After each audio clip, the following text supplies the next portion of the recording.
Om Sahana Vavatu Sahano Bhunaktu Sah Viryam Karvavahai Tejasvinavadhitamastu Ma Vidvishavahai.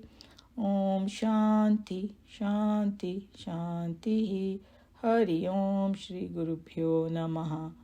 Hari Om. We'll do the Shanti part of Taittiriya. Om Shanno Mitra Sham Varunaha Shanno Bhavatvayama Shanno Indro Bruhaspatihi Shanno Vishnurukramaha Namo Brahmane Namaste Vayo Tvameva Pratyaksham Brahmasi Tvameva Pratyaksham Brahma Vadishyami Rutam Vadishyami Satyam Vadishyami Tanma Vavatu Tat Vaktaram Avatu Avatu Mam Avatu Vaktaram. Om Shanti Shanti Shanti.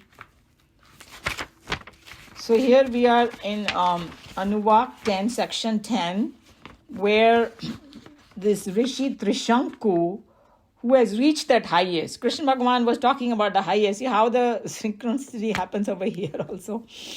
So after reaching that highest, उसके क्या उद्गार होते हैं, उसके मुंह से क्या निकलता है, वो हम लोग पढ़ रहे हैं. और Shankaracharya ji said we should say this mantra before we start our studies because it gives us, peace of mind. It puts our mind in a little bit of balance.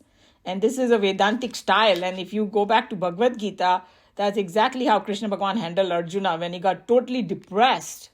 The first thing he gave him was the highest knowledge in verse 11 of chapter 2 when he said, hey, we are eternal. Why are you crying? That I'm going to die, I'm going to kill this, that. Hey, nothing is going to happen to you.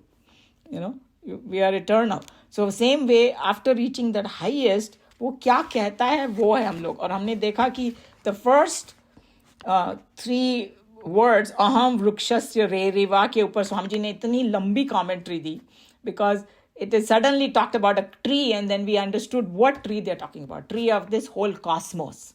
And uska stimulator meaning उसको पोषण देने वाला, nourisher of that tree is me, means because he's merged with that Brahman and from the highest perspective he's saying that. And then, so we finished all that and now we are at, other parts of what other things he's saying. So any volunteers to read?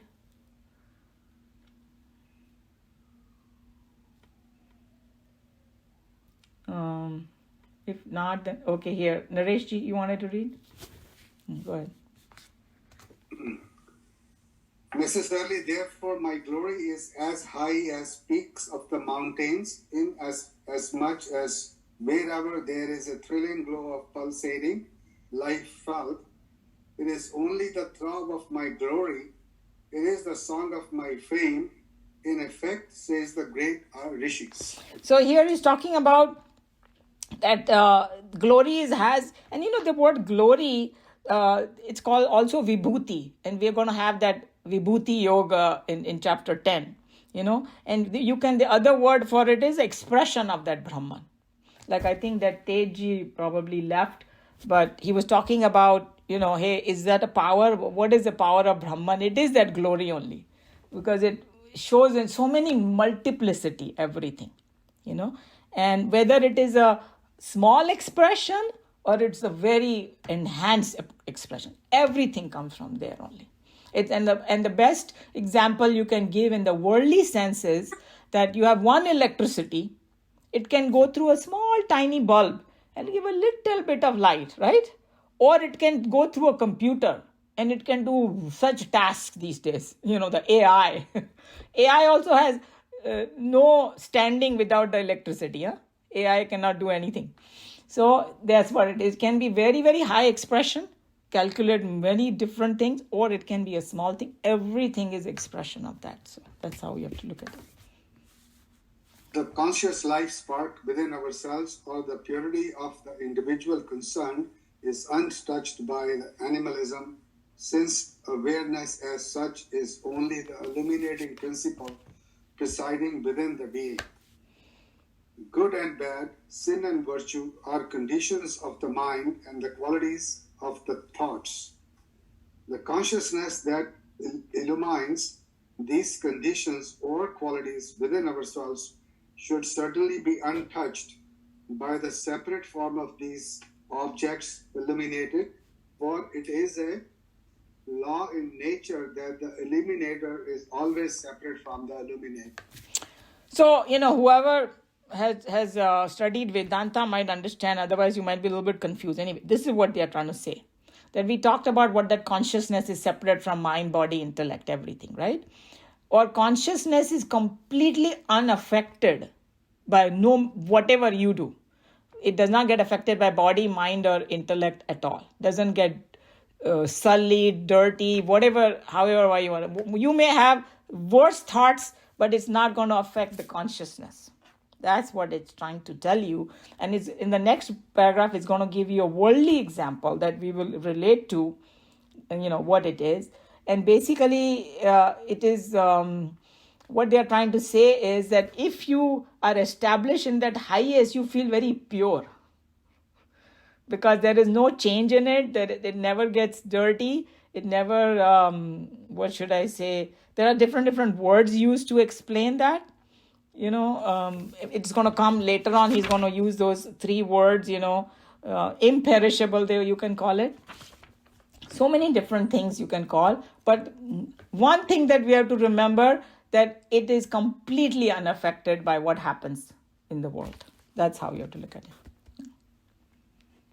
And the next the sun's rays may bless both a crime perpetrator and a divine ritualism performer. It may illuminate at once filth at one end and a pan of rose water at the other place. The illuminator, the sun being separate from these objects, none of them could condition the light or the source of light, the sun. Similarly, the consciousness illuminates the condition of mind of the individual, whether good or bad. The life sparks in itself is ever the divine, the perfect and the blissful. It is in no way conditioned by the qualities or the texture of the passing thoughts or the entertained ideas. So this worldly example everybody relates to, that the sunlight or the sun never gets contaminated by what it touches. It can touch a gutter or it can touch Ganga. So here, it said that a filth or a pan of rose water. How beautiful the example is. So if we equate that, a consciousness at the highest level obviously doesn't get affected. Even within us, the consciousness that is there, the witness and the consciousness, that also doesn't get affected. That is the most important thing, because if we go back to the core of it, there is nothing called devil in our Vedanta. It doesn't exist as a separate entity or something, because everybody is divine. All that has happened is some dirt has gone on their mind. Even the worst stuff, criminals or terrorists and all that, they also have this divine factor within them. It's just that it's so heavily covered that they can't think straight. That's all it is. So if you remove that cover, then they will also shine. So that's how we have to say. In us also we have the same thing. Therefore, the great saints who come to rediscover in himself that he is none but this divine center in his real nature, and thereby experiences himself to be the heart of the universe, cries from the balcony of his own experience, "Pure am I, like the essence in the sun." So now you know that where it's coming from, that he's standing at that balcony of the highest, and then he's screaming from there, "Yeah, I'm pure and I am like the essence of the sun."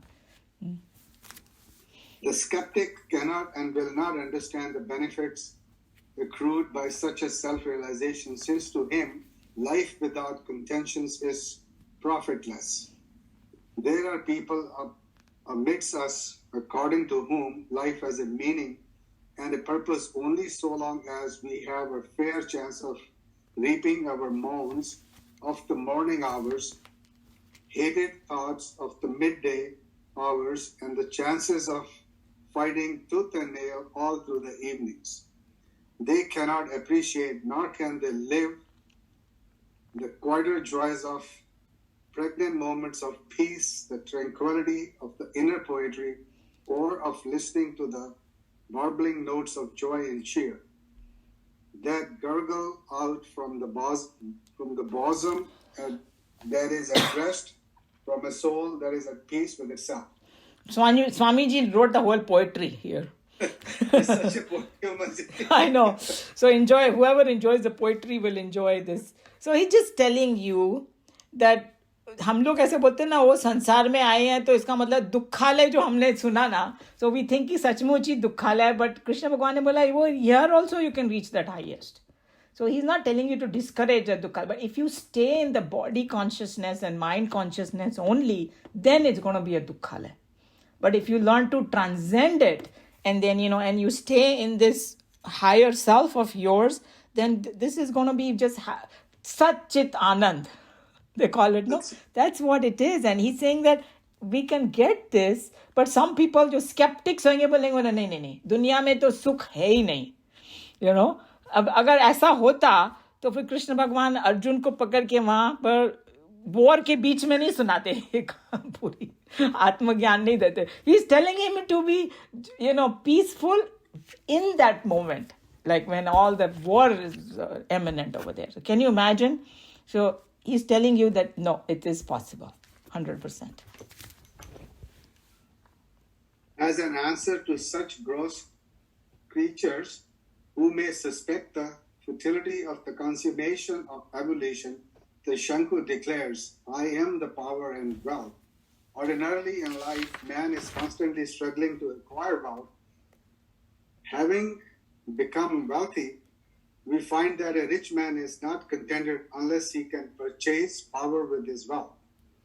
Understanding this fundamental weakness in man, Trishanku rightly declares that to know ourselves, to complete our rediscovery, to realize our divine nature, to live as the God in ourselves, is the only harbor wherein the frail mind shall no more be exposed to the storms of contentions and the surging waves of desire for wealthy or temptations for power.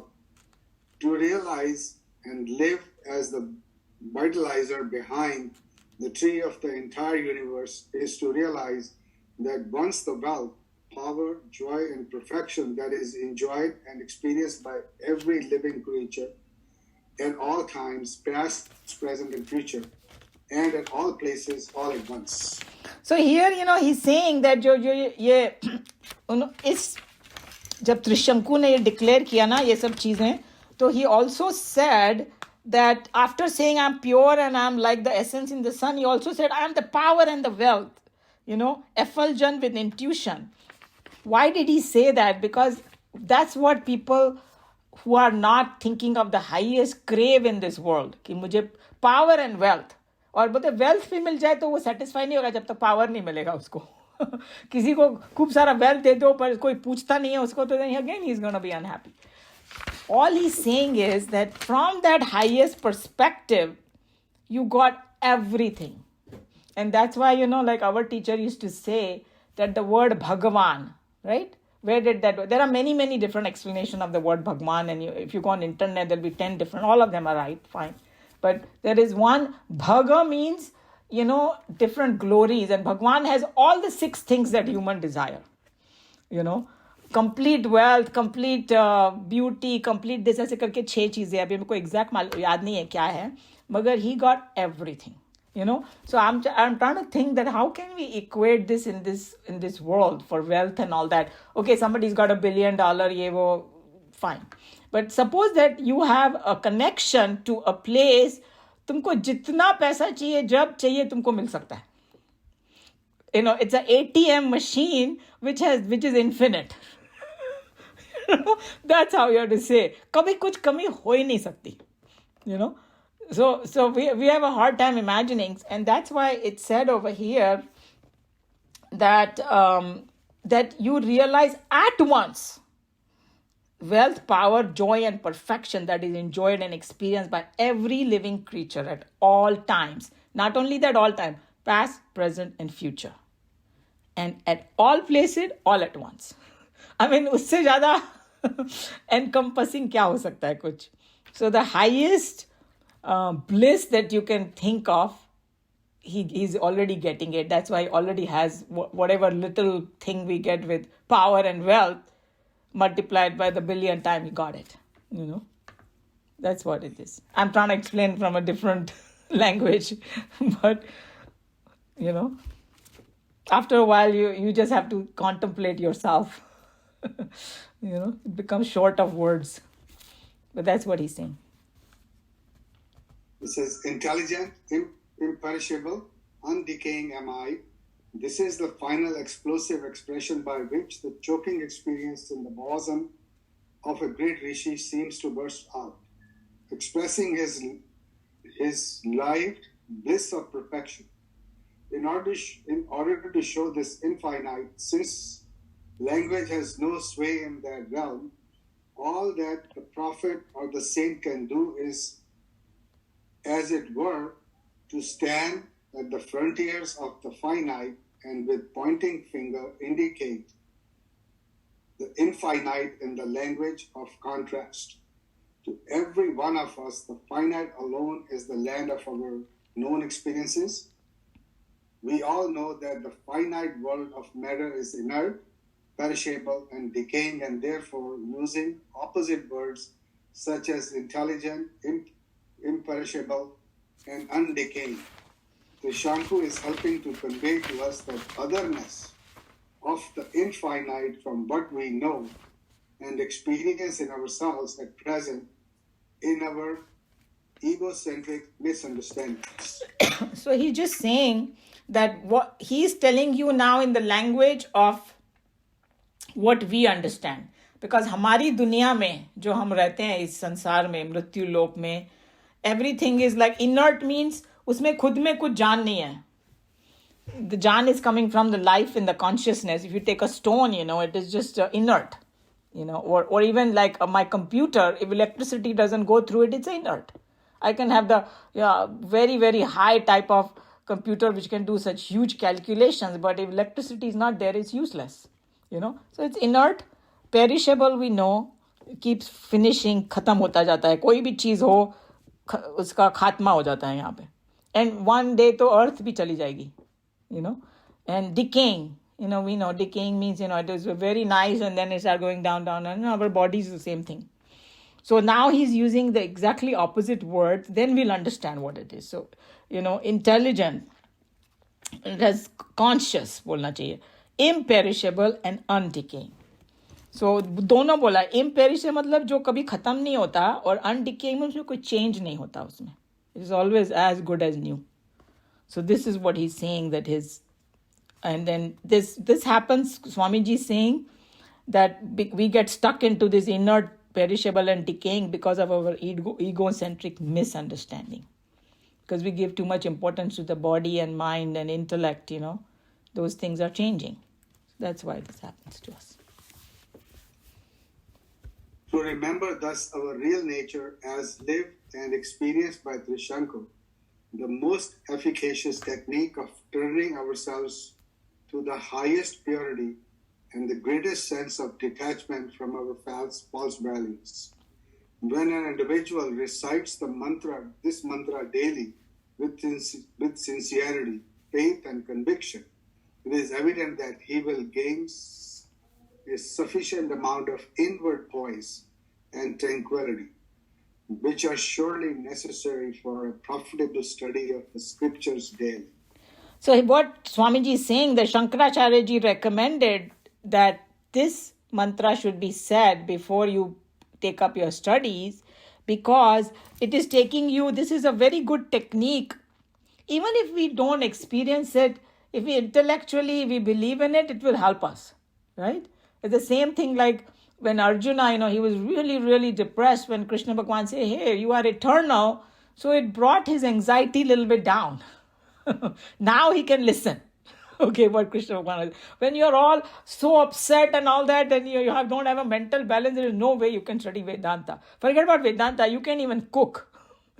If you're all upset and all, you will make a mess out of cooking also, or doing your housework also. So it's just telling you that this shloka, usko thoda sincerity se thoda samajh ke bolenge, तो अपने आप हमारा mind काम हो जाएगा, and then we will be able to understand the Shastras much better. That's what is the whole idea.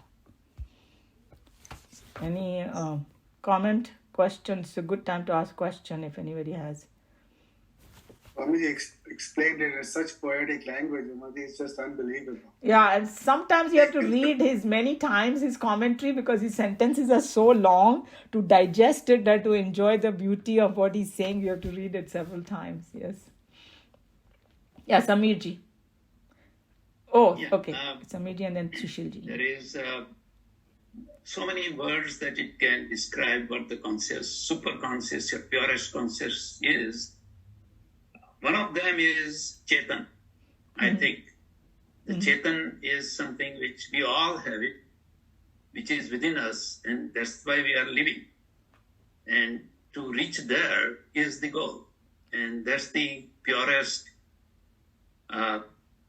undying, imperishable, whatever you want to call it. That's what, I think one simple way of understanding. That's what I thought. Yeah, I think that's good. Absolutely, yeah. Sushilji? And that is Sabda Atit, Buddhi Atit, Mind Atit. It is all beyond all that. So our talking is good to understand that. But we will never be able to put it in the words to perfectly say what it is. Correct. It just to be experienced. Yes. It has to be experienced. So then the only way they say is that even Shastras give you the indicative definitions, they call it. It points towards it. That's all. It cannot tell you. That's why they say there's a saying, I think it's by Osho, you cannot see God, but you can be God. That tells you all that, you cannot explain, but everybody tries in their own way, and it kind of helps us when they try. Yeah, that's what it is, yes. Absolutely. Sushilji. It's not a question, just a simple comment about this, where it says that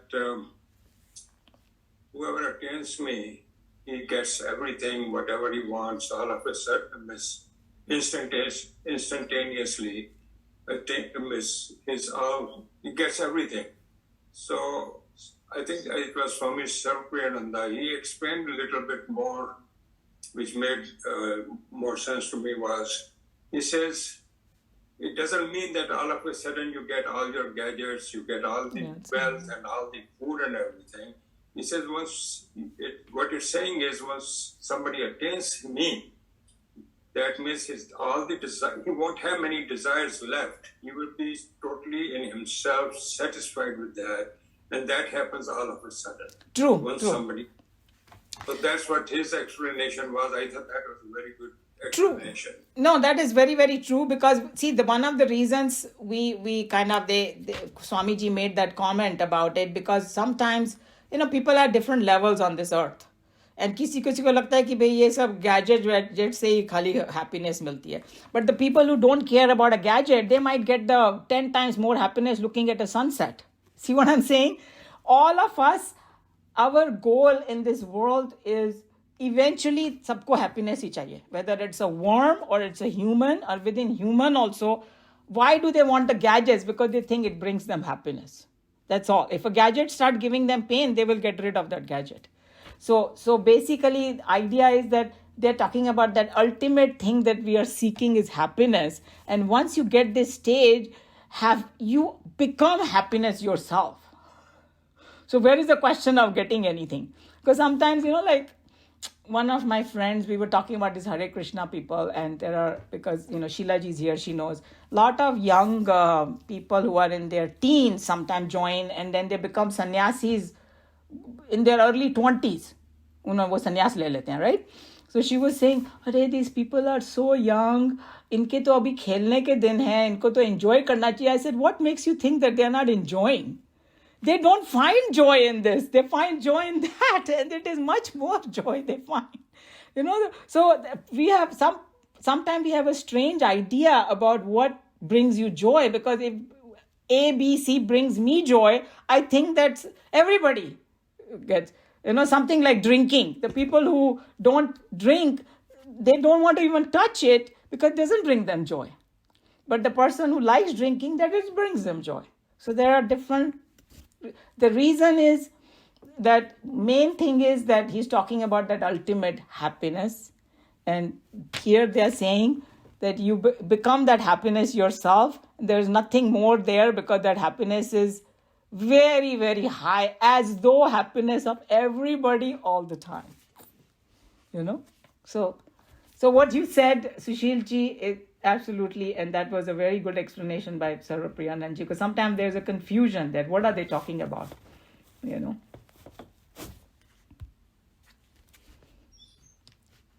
Any other comment, question? Okay, so we can go to the next verse.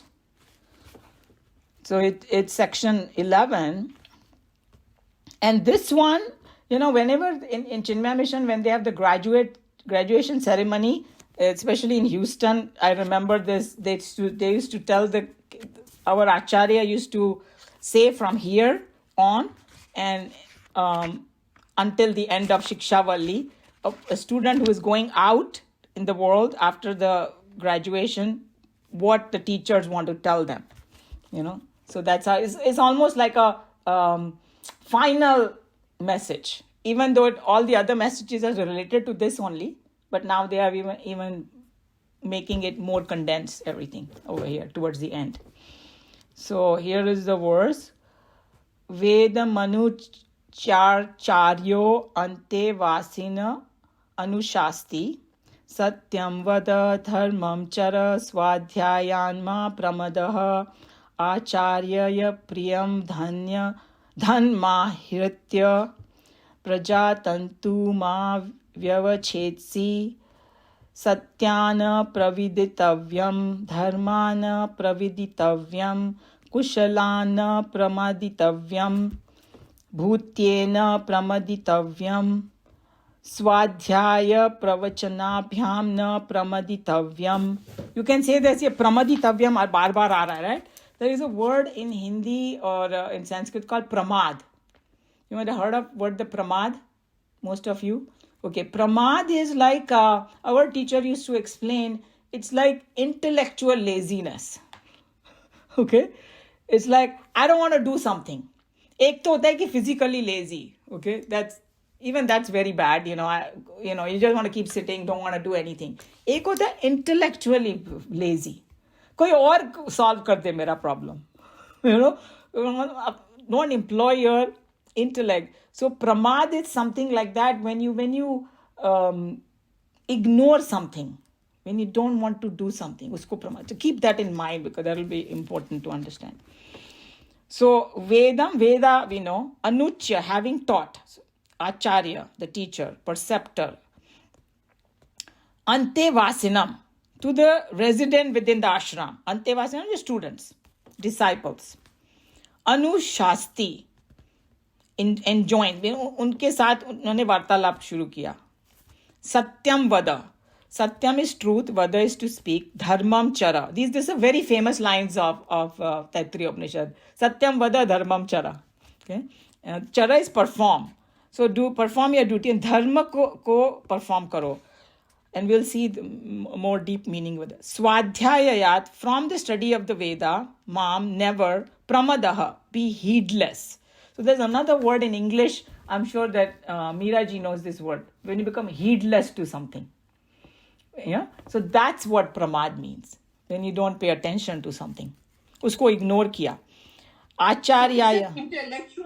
Is it intellectual laziness or is it being heedless to something? In your mind, what is the difference between heedlessness and intellectual laziness? What do you think? Well, heedless is just being generally not caring about something or being careless about performing something. When do you do that? When you intellectually become lazy? I see. It is the same. It is related. Yes. Okay, see, that's the beauty about Vedanta. It makes you think. तुम्हारा प्रमाद दूर कर देगा because तुम मजबूर हो जाओगे सोचने के लिए. So Acharya But the pramad is, there could be a good pramad as well, I suppose. No. What you are thinking is pramod. Pramod is hasya, जिसको बोलते हैं. Pramad is always a negative thing. When you say na pramaditavyam, it's a negative thing, pramad. So that's how it is. Okay, Acharyaya for the teacher. Priyam, agreeable. Dhanam is gift. Or, dhan is like actually talking about the fee over here. We'll see. Ahritya, having given. Prajan tantum, line of descendants. Ma is not. Vyavachetsi, server. The person he's talking about. Satyat, from the truth. No, never. Pramaditavyam, fall. Never fall from the truth. Dharmat, or from your duty. No is never pramaditavyam. Again pramad की बात की है कि उसमें प्रमादी मत हो जाओ. Kushalat, from your own welfare. Means it's telling you तुम ना मतलब कुशलता से रहो इस दुनिया में. ये नहीं कि दूसरे लोग आके तुम्हारे एडवांटेज ले ले. एक किसी ने एक थप्पड़ मारा तो हर बार दूसरा गाल देने की जरूरत नहीं है. See what I'm saying? उसके थोड़ा सा कुशल रहो. Maybe certain times it may be okay to do, but not all the time. So that's what. Kushal bano. And I think there is one in Bhagavad Gita, they have yoga karma su kaushalam. योग को कुशलता बताया in word, dexterity in action. What is yoga equal to dexterity in action? Different definitions in yoga ke. So one of the definition is kushal ban jao. From what is your own welfare. Okay. Sure is never. Pramaditavyam, again, pramad nahi karo. Bhutye, prosperity. तुमको prosper भी होना चाहिए. ये नहीं कि कि खाली वेदांत पढ़ रहे हैं और कुछ और काम नहीं कर रहे हैं, भिखारी बन गए. No, you got to be prosperous also. कोई प्रॉस्पर होएगा तभी तो वो दान भी कर सकेगा. We talks a lot about दानम आल्सो हियर. प्रमदितव्यम, neglect. स्वाध्याय प्रवचनाभ्याम. So don't become pramadi towards your swadhyaya also from the study. And Vedas, propagation of the truth. उसमें भी प्रमाद मत करो. जो तुमने सीखा दूसरों को सिखाओ. So that's what.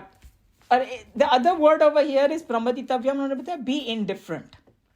That's a little milder word, but it's the same thing, right? Being indifferent, being indolent, being heedless, or intellectually lazy. All of that come under that.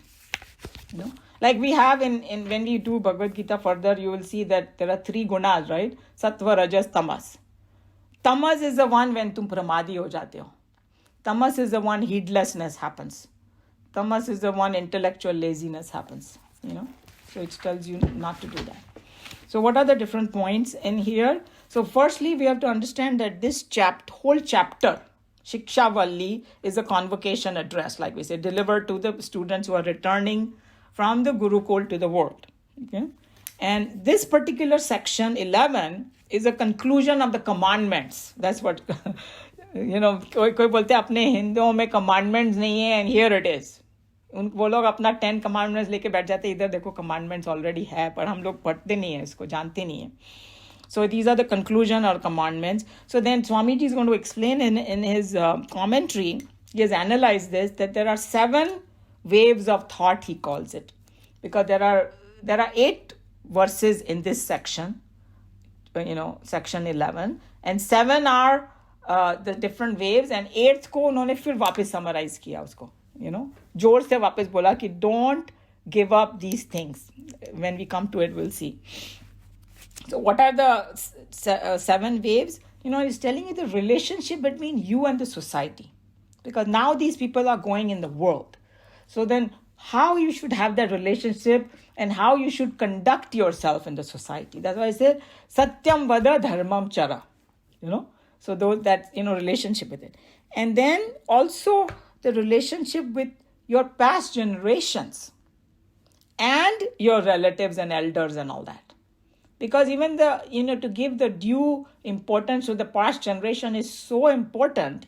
They are all achievements, they are all struggles and everything, so you cannot ignore that, that, and then your elders, that, how you treat them and all that. And then the relationship with the teacher, उसका जो तुम्हारा जो कर्तव्य है teacher की तरफ, वो तुम कैसे निभाओगे, वो भी बताया गया है यहाँ पे, and बड़ा practical ढंग से बताया है. When you will come to that, you will see it's extremely practical. Like in today's world, the the education has become like a business. Without the fee, they will not let you enter any classroom. Okay? यहाँ पर उल्टा था, पहले पढ़ लो, सब कर लो, जाके कमाओ, फिर भी फी भेजना. Can you believe how great it was? Because they were so confident that these people will go and earn the money, and it was a duty of every person who had gone to the Gurukul to pay back. But not until you start earning. Okay? So you go and earn and then you pay back. That's how it was, a relationship with the teacher. Attitude towards the learned and the wise. Because there are people, if somebody comes from a university and he is like a valedictorian, I'm just giving an example, it may not be true, just an example. And then he thinks that I'm the greatest in the world, and he just disregards all the other wise people who have gone, then there again is a problem. He has this big fat ego because he's got now holding a degree or something. No, you have to give a lot of respect for people who have more experience than you, and you are considered wise in the society. So that it's mentioned in this section. And then about charity, how you should give the charity. ऐसे आंखें बंद करके नहीं देना चाहिए, कोई कौन से एटीट्यूड से देना चाहिए, वो सब है. और चैरिटी के बारे में भगवद गीता में भी बहुत अच्छा है. There are 3 kinds of charities, sattvic, rajasic and tamasic. All that, fine tuning will learn in Bhagavad Gita also. तो चैरिटी का भी एक प्रोटोकॉल बताया है कि कैसे करना चाहिए. And then if you have doubts about, hey, I might get confused, like Arjuna got confused. Arjuna भी तो गुरुकुल गया था, and top student था गुरुकुल का, और वो उस गुरुकुल में उनको ब्रह्म विद्या भी सिखाते हैं, मगर फिर भी confused हो गया ना, because that's how world is. It just, takes away sometimes your memory. So if you have doubts about your duty, then how should you function? Who you should turn to? All that is also mentioned. And believe it or not, if somebody falsely accuses you, what you should do. Because in the world, even that's going to happen. You may be going out thinking everything will be hunky-dory. No. There will be negative forces which are going to come after you. So then, hey, how you should imagine, kitna practical unhone ye bataya hai. So that's what this is. Okay. So, what after saying these 7 different things, then he's going to talk about that. So these certain things should be strictly followed, and one of this is Swamiji calls it Vedanta in practice, this particular section, because एक तो होता है कि वेदांता पढ़ लिया तुमने, एक है उसको practical use में लाओ, तब भी कुछ फायदा होगा, तभी prosperity मिलेगी. And I always like to quote this last verse of Bhagavad Gita, where Sanjay is telling Dhritarashtra that जहाँ कृष्ण होंगे और जहाँ अर्जुन टुगेदर होगा, धनुर्धारी अर्जुन ना, जिसने गांडी उठा लिया वापस, ओके, जब मतलब तैयार है काम करने के लिए, सो उसमें वो प्रमाद नहीं है. सो अगेन द प्रमाद कम्स ओवर देयर, द प्रमाद नहीं है उसने, he won over his pramad. And then there are 4 things that mentioned over here. It is Shri, Vijaya, Bhuti, and Dhruva Niti. So you have prosperity over there. Prosperity is also very important. And Shri Vijaya, विजय वही होगी, बोलते हैं ना कि किसकी विजय होगी, सत्य की विजय होगी. Shri is prosperity, and Dhruva Niti means good policy will be there. So same way this is called Vedanta in practice. So, and then he says over here that speak the truth, and truth over here has a much deeper meaning over here. Firstly, learn the truth from the Vedas. What really, highest truth is that real and unreal. What is real and unreal, okay? And then whatever you are convinced of totally in your heart, work from that. सत्यम, उसको सत्यम वद बोलते हैं कि एक होता है कि मैं I have conviction of one thing but to just please somebody else, और मेरा फायदा दिख रहा है तो I start regressing from my values. So that's not satyam vada according to this. So satyam vada has a lot deeper meaning. When we do Swamiji's commentary, we'll learn. And then dharmam chara. So dharma is a word, loaded word. You just like dharma, or the other words are shraddha, or what is the third word I'm thinking of is It's not coming to me right now. But, there are a couple of words in Sanskrit which has much, much deeper meaning to it. And just a simple explanation doesn't do, but we won't go too much in detail over here.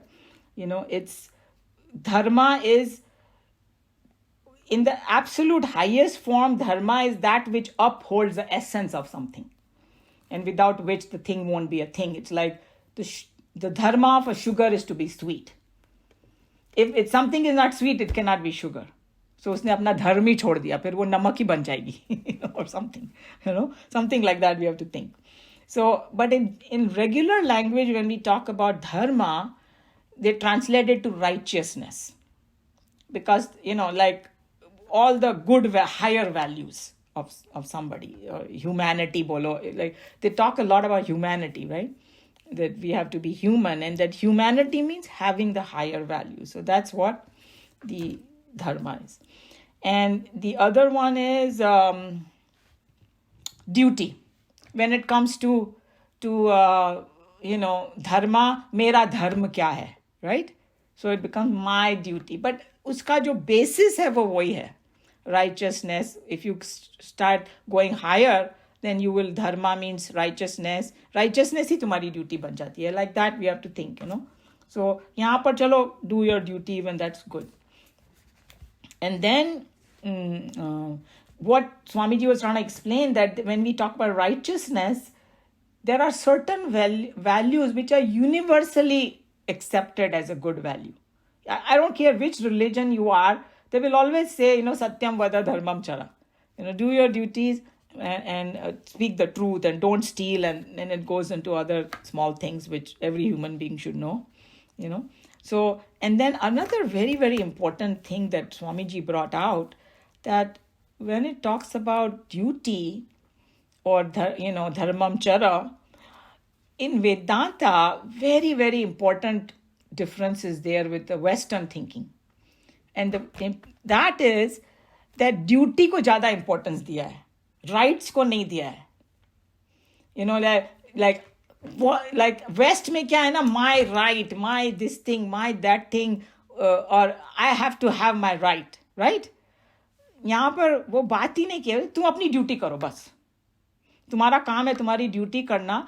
And if everybody does the duty correctly, so दूसरे का right अपने आप follow होएगा, right? Think about it. If everybody does what they are supposed to, किसी के right का मानहानि नहीं होएगी. So that's what they stress upon. And there is a very famous sentence by President Kennedy. You must have heard of it, that in his speech he said, don't ask, he told the young people in his speech, don't ask what the country can do for you. Ask what you can do for your country. And that is exactly what it's coming from here. And then I was thinking about that very famous verse from chapter 2 of Bhagavad Gita, Karmarnye vadikaraste ma phaleshu kadachan, that everybody quotes. Hey, but usko na thoda twist kar diya hum logon ne, and it's not the exact translation. Because the way they say it, कर्म करो फल की चिंता मत करो, ऐसे बोलते हैं ना अपने जो सब लिखा होता है. Actually is not, the word is not चिंता, it's much much deeper. It says तुम्हारा अधिकार सिर्फ काम करने में है, उसके फल पे नहीं है. और there's a scientific reason behind it, because फल जो मिलेगा वो तुम्हारे हाथ में ही नहीं है. It is given by the higher authority, because he has to consider all the factors which you are not aware of. So, a simple example is I might go from here to the airport. I might plan कि मैं आधे घंटे में पहुंच जाऊंगी, रास्ते में accident हो गया तो I won't be able to reach. और या मेरा plane छूटने वाला है 45 minutes में, मगर something happened and the plane didn't go up.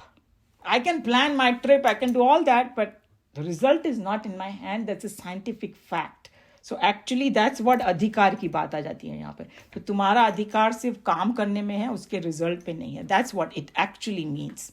उसको ऐसे उन्होंने ट्रांसलेट कर दिया, चिंता मत करो. नहीं कर सकते हो तुम चिंता, लेकिन कुछ होने वाला नहीं है चिंता करने से, बिकॉज उसकी डोर किसी और के हाथ में है. और वो कोई डोर ऐसी वाली डोर नहीं है कि मेरे मन में आया वो रिजल्ट दूंगा. Whole thing is very scientific. it's just the karmo ki gati is very gahan. Gahan means very deep, and we don't have a complete understanding with our limited mind. So that's what he was discussing, that, when it comes to duty, what does it mean? So, and then Swamiji was explaining that how this attitude of doing duty correctly, and that is my adhikar, that's what brings the spirit of giving. That's what brings the spirit to be charitable rather than to hoard. एक होता है ना कि वो मेरे लिए, सिर्फ मेरे लिए, सेल्फ एग्रेंडाइजेशन जिसको बोलते हैं कि me and me alone, and मैं खुद का भी ले लूँ, औरों का भी हड़प लूँ और बस. But if you have this duty type of mentality, that's when you'll be thinking of, hey, I got plenty and now I want to share it with the world. So that's what he was talking about, which is very important. So, and then the very, very important, like I was saying, it's so scientific, their approach, that they don't even expect the student to pay the fee right away. तुम गुरुकुल जाओ, पढ़ो, सब करो, no problem at all, free में. Okay, but you have to give back, but first you take care of yourself.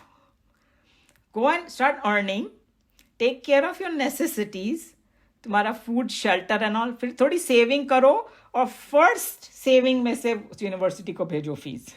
Okay, so it's like that how it was.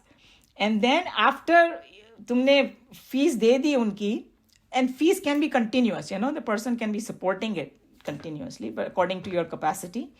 But after you give that guru dakshina, उसके बाद तुम शादी करो, और बोलते हैं ना, पहले नौकरी फिर छोकरी. So फिर शादी वादी करो, अपना घर बसाओ. तो पूरा इसके अंदर एक सिस्टम उन्होंने बताया है. And he's saying that don't even neglect your duties, अपनी progeny को बढ़ाओ, have children and all that. Everything is encouraged over here, So this amazingly, like, everything is there.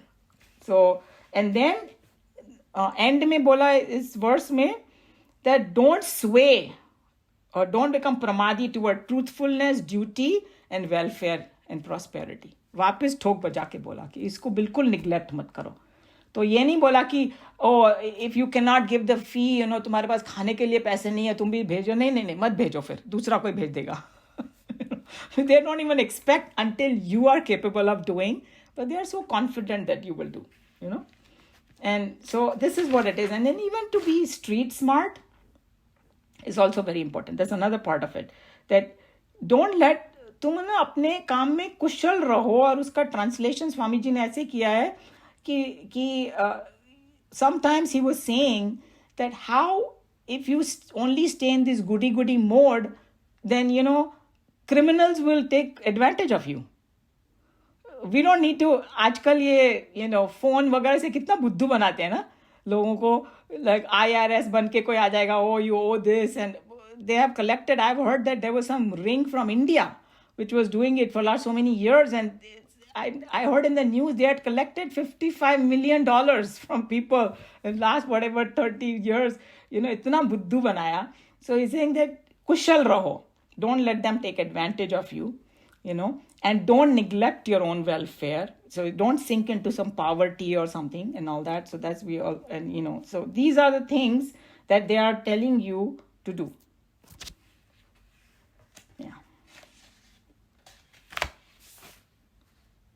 Yeah. So I think I covered basically all of the points. Any question or comment about it? Just one thing earlier, at the very start of it, you mentioned something about the pramad and intellectual laziness, and then you mentioned about the three gunas, sattva, rajas, and tamas. And the tamas you mentioned, that was the laziness in that, if I'm correct, right? Yes, true. Okay. Would you call that as ignorance also? Yes, because absolutely. absolutely.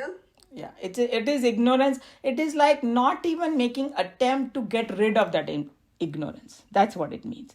जैसे मैं अंधेरे में बैठी हूँ and I'm like, I don't want to get up and turn on the light. That's pramad. I sit there and complain, So it's like, I keep saying I'm so dukhi and this and that. Hey, go read Bhagavad Gita, See how you can come out of your this thing. So if I don't do that effort, that's called pramad.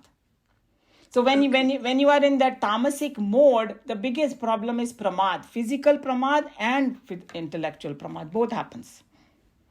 Okay, so I take from you, even if you don't, let's take it to a level below, that if you don't even know where to go for it, I mean, one has the knows, okay, if I read it, I might get it, and is lazy to do it.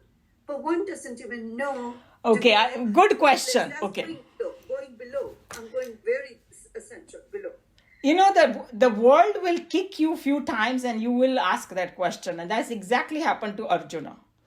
Arjuna ने पढ़ तो लिया सब कुछ, अब ऐसी situation खड़ी हो गई उसके सामने that he had to take the sharan of Bhagwan to learn the Brahma Vidya. So don't worry, the nature will kick you few times. It's not going to keep you in that andhera. तभी बोलते हैं कि when you hit the bottom, the only place you can come is up. So if somebody is having a lot of problems in their life and all that, it will force you to at least think, you know what, I got to do something. It will happen.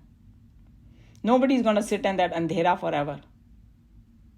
You know, like this, I'm not trying to put down any other religion or anything like that, but you know, I'm just bringing this up that like maybe in Christianity, after they took away the, you know, rebirth and all that, whatever happened in the history, now they think that the day of judgment comes, so either you go to heaven or you go to hell, and it's eternity only, you sit there. हमारे में ऐसा कुछ नहीं है. You know, कभी ना कभी वो विचार आएगा ही. You know, कि if इस जन्म में नहीं तो दूसरे जन्म में आएगा. हाँ. Yeah, in a positive way. Yes. You will be forced to come out of it. Yeah, true. And the one is about your duty. You do your swadharma, right? That's a swadharma? See, when it comes to dharma, that word is very big and there are so many aspects to it. And swadharma means what is my duty? Because sometimes the problem happens is like Mahabharata, it happened. You know, that Bhishma Pitama thought it was his utmost duty to take care of his vow. Yes. Okay? And then the woman is being disrobed and he's holding on to his vow. And Krishna Bhagwan, according to him, hey, that you give up your small dharma for the bigger one. Simple as that. You know? So when it comes to dharma, it is not a fixed thing for anybody. What may be dharma for you, it may be a dharma for another person. Right? So dharma would be a little higher than swadharma. No, not no.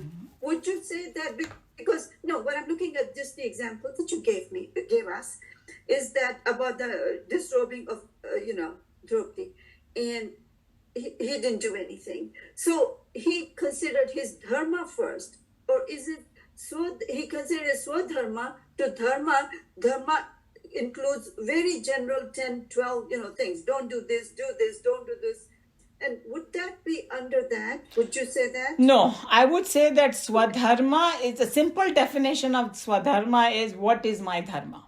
So when I say it is not a fixed thing even in my life.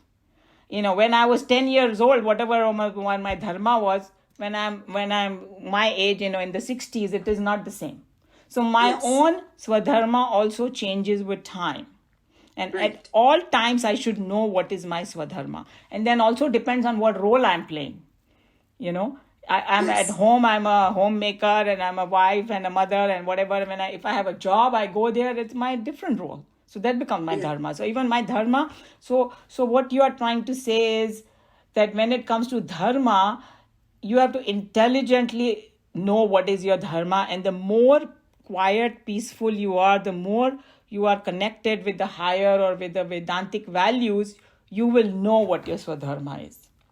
You know, for example, Arjun, in the first chapter of Bhagavad Gita, whatever he was saying was making sense, right? That, hey, if I kill and all the men are going to get killed and the women are going to have a huge problem, how will they survive? Then they will start doing, other people will take advantage of them. Puri wo bikhar jayegi, right? But then, agar usne nahi kiya hota war, so many generations would have suffered, rather than just one. So then what becomes his dharma? the kind of, what should I say, he has to consider the bigger picture. More people have to be benefited by his actions. So that's another one point about dharma, that if I come across a situation, do I do A or do I do B? Then one of the indicators is जिसमें ज़्यादा लोगों का फायदा होगा, उसमें अगर कोई small sacrifice भी करना पड़े तो कर दो because ज़्यादा लोगों का फायदा हो रहा है. But I mean, the dharma is higher, sort of, not completely, higher, a little bit higher than the swadharma, which is your own. That there may be a time in life that you may have to sacrifice your swadharma in order to the dharma, the righteousness, which is more for the general. I think where I'm having a little bit issue with what you are saying about swadharma, you are thinking that swadharma is something fixed for me, and I'm saying no, it's not.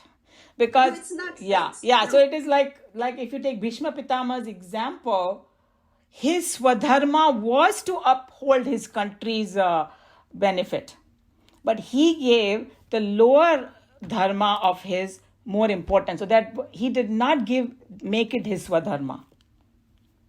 Swadharma, swa means mine. That's all it means.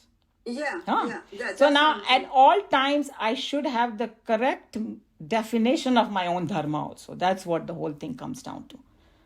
You know? So my own swadharma is the highest for me. You know? There is no such thing as an absolute thing. Sorry, Sushilji, yes.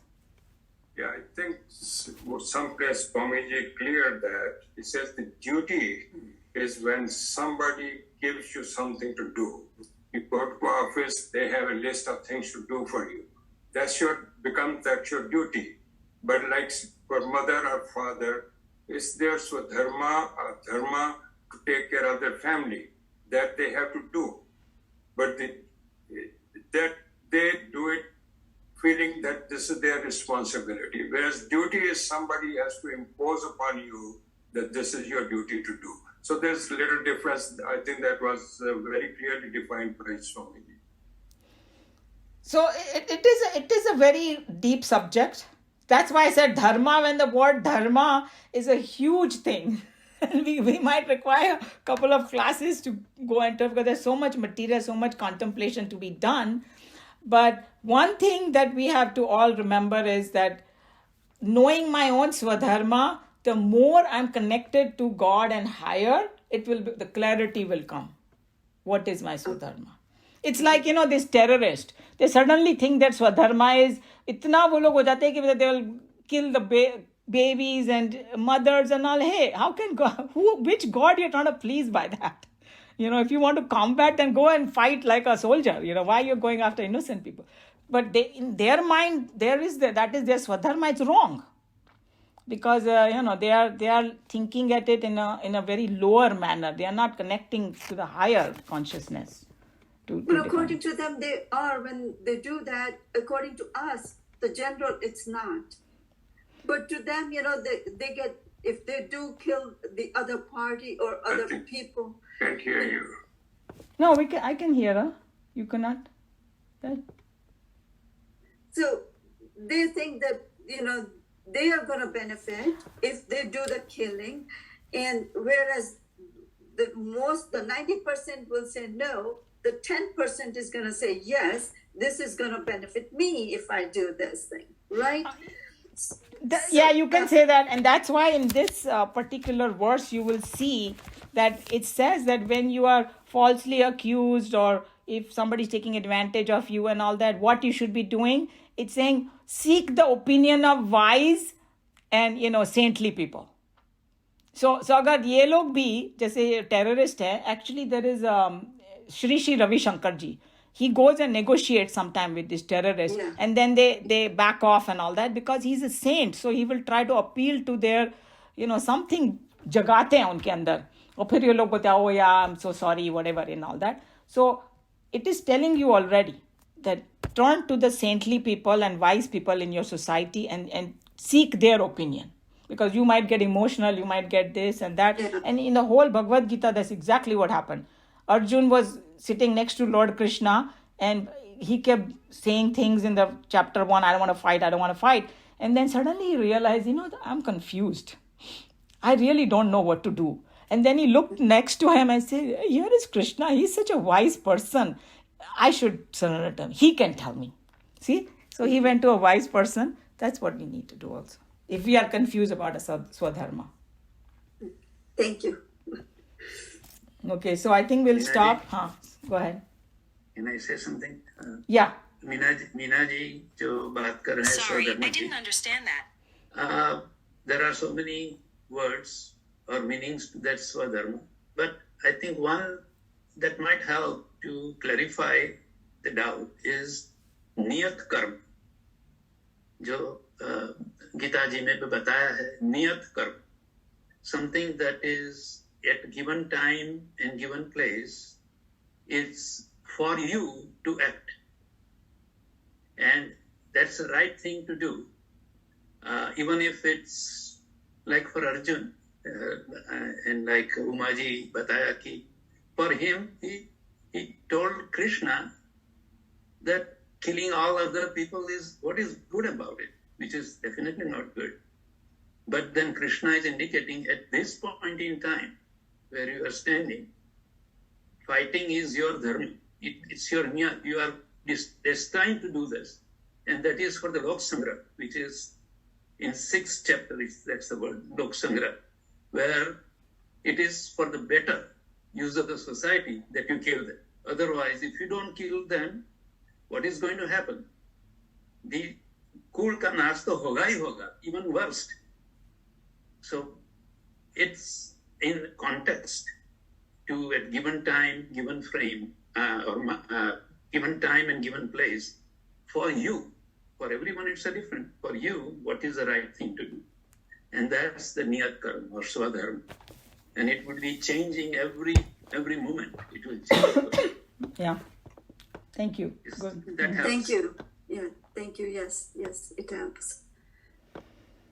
Okay, so I'm going to close over here, and then we can Om Sarve Bhavantu Sukhinah, Sarve Santu Niramaya, Sarve Bhadrani Bashyantu, Ma Kaschit Dukha Bhag Bhaved. Hari Om Shri Guru Pyo Namaha. Hari Om.